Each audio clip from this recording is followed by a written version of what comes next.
मौत का इनकार करने वाला हो। मौत का इनकार कोई भी नहीं कर सकता है। अल्लाह रब्बुल इज़्ज़त ने दुनिया के अंदर हमें भेजा, किस लिए भेजा है? माल कमाने के लिए, जायदादें बनाने के लिए, ओहदे हासिल करने के लिए, मनसब की दौड़ के लिए ना ना, यहाँ अल्लाह की ज़ात को भी पहचानना है, अल्लाह की सिफात को भी पहचानना है, अल्लाह की मर्जियात को भी पहचानना है। मर्जियात का क्या मतलब कि मेरा मौला किन चीज़ों से खुश होता है, मैं उन चीज़ों के ऊपर आ जाऊं, अपने रब को राज़ी करूं। मेरा रब किस चीज़ से नाराज़ होता है, किन कामों से अल्लाह नाराज़ होते हैं कि मैं उन कामों से अपने को बचाऊं और अपने रब की रज़ा हासिल करूं। आज हम दुनिया के अंदर सबको तो राज़ी करने की कोशिश करते हैं, भाई को राज़ी करने की कोशिश करते हैं, बेटे को राज़ी करने की कोशिश करते हैं, रिश्तेदार को राज़ी करने की कोशिश करते हैं, लेकिन कोई भी आपको दुनिया के अंदर बहुत कम लोग ऐसे मिलेंगे कि जो अपने रब को राज़ी करने की कोशिश करें। याद रखो, रास्ते में खड़े ना हो जी, बराए मेहरबानी आपसे गुजारिश की जाती है, रास्ते में खड़े ना हो। तो अल्लाह को राजी करेंगे तो हम भी राजी होंगे, और अगर रब हमसे नाराज है, सब हमसे राजी हैं, याद रखो हम दुनिया के नाकाम तरीन इंसान हैं। अगर रब राजी है, सब नाराज हैं, हमारा कोई भी बाल भी का नहीं कर सकता है। रब को हम कैसे राजी करेंगे? रब राजी होंगे अपने अहकामात के साथ। उन अहकामात को जनाब नबी अकरम सल्लल्लाहु अलैहि वसल्लम के तरीक़े के मुताबिक जब हम अदा करेंगे तो रब राजी होंगे। अगर नबी का तरीका हट गया तो याद रखो रब राजी नहीं हो सकते हैं, चाहे अपने आप से अपने जहनों से हम तरीके निकालें, लेकिन अगर नबी का तरीका नहीं होगा तो वो अमल अल्लाह के यहाँ काबिल कबूल नहीं है। अल्लाह रब्बुल इज़्ज़त ने दुनिया के अंदर इंसान को भेजा और इसके साथ चंद हुकूक हैं। एक हुकूकुल्लाह है, इसका ताल्लुक इस बंदे के साथ कि अल्लाह के हुकूक अदा करे, और अल्लाह के हुकूक में सबसे बड़ा हक क्या है कि अल्लाह के साथ किसी को शरीक न बनाए। जो अल्लाह के साथ किसी को शरीक बनाता है ये अल्लाह का दुश्मन है, ये अल्लाह को गालियां देता है, ये अल्लाह की हक तलफी कर रहा है। और दूसरा अल्लाह का बड़ा हक क्या है कि हम अल्लाह के अहकामात को माने। अहकामात में तौहीद के बाद, कलमे के बाद सबसे बड़ा हक क्या है? वो नमाज है। हम 5 वक़्त नमाज के पाबंद हो जाएं। जब 5 वक़्त नमाज के पाबंद होंगे तो फरमाया जो इंसान दुनिया के अंदर 5 वक़्त एहतिमाम के साथ नमाज अदा करता है, अल्लाह उसको इनाम क्या देते हैं? अल्लाह उसको क्या इनाम देते हैं? सबसे पहला इनाम अल्लाह उस पर रिज़्क़ की तंगी हटा देते हैं। दूसरा इनाम अल्लाह पाक उसको कब्र का अजाब नहीं देंगे।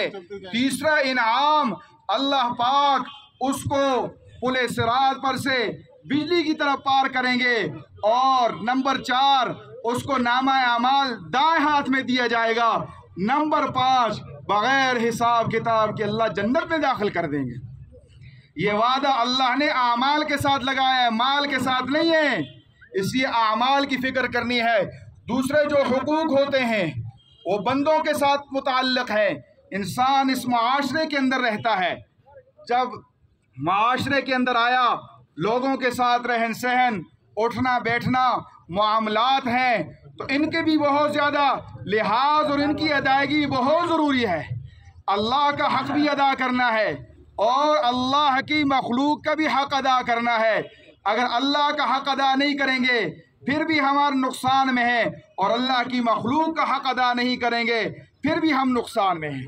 जब दुनिया में हम आए तो अल्लाह की मखलूक के हुकूक हमारे साथ वाबस्ता हैं। 2 किस्म के हक़ हैं, एक मानवी हक़ है, एक मादी हक़ है। मानवी हक़ क्या है कि दुनिया के अंदर किसी की दिल आज़ारी की हो, किसी के ऊपर बोहतान लगाया, किसी को तकलीफ़ दी, तो ये मानवी हक़ है। इस हक की माफ़ी ये खुद मांगेगा, ये वरसा इसका ये हक कैसे अदा कर सकते हैं? तो आज मेरे दादा जान रहिमहुल्लाहु रहमतन वासिअतन, अल्लाह पाक इन पर करोड़ों रहमतें नाज़िल करे। इंतहाई खुशकिस्मत इंसान, ये जम्मे गफ़ीर बता रहा है। हदीस पाक में आता है कि 40 मुवहिद जिस जनाजे के अंदर शरीक हो, अल्लाह पाक उसकी बख्शिश कर देते हैं। यहाँ तो बड़े बड़े अल्लाह वाले मौजूद हैं, यहाँ तो बड़े बड़े मुफस्सिर मुहद्दिस मौजूद हैं, शुयूखुल कुरान शुयूखुल हदीस मौजूद हैं, और अल्लाह के नेक बंदे मौजूद हैं, तसव्वुफ के बड़े बड़े शाहसवार यहाँ मौजूद हैं। तो लाज़िमन अल्लाह की ज़ात से मेरी ये उम्मीद है, अल्लाह ने मेरे दादा जान की मग़फ़िरत कर दी है। अगर किसी को, मैं सारे मजमे के सामने हाथ जोड़ता हूँ, मेरे दादा जान उसूल पसंद आदमी थे। उसूली आदमी थोड़ा सा सख्त होता है। अगर किसी को मेरे दादा जान की ज़बान से, हाथ से या किसी अमल से कोई भी तकलीफ पहुंची हो, मैं सारे मजमे के सामने हाथ जोड़ के अपील करता हूँ, मेरे दादा जान को माफ़ कर दीजिएगा। अल्लाह की रज़ा के लिए सब कह दो कि हमने माफ़ कर दिया। हाथ उठाओ, सारे हाथ उठाओ कि हमने माफ़ कर दिया।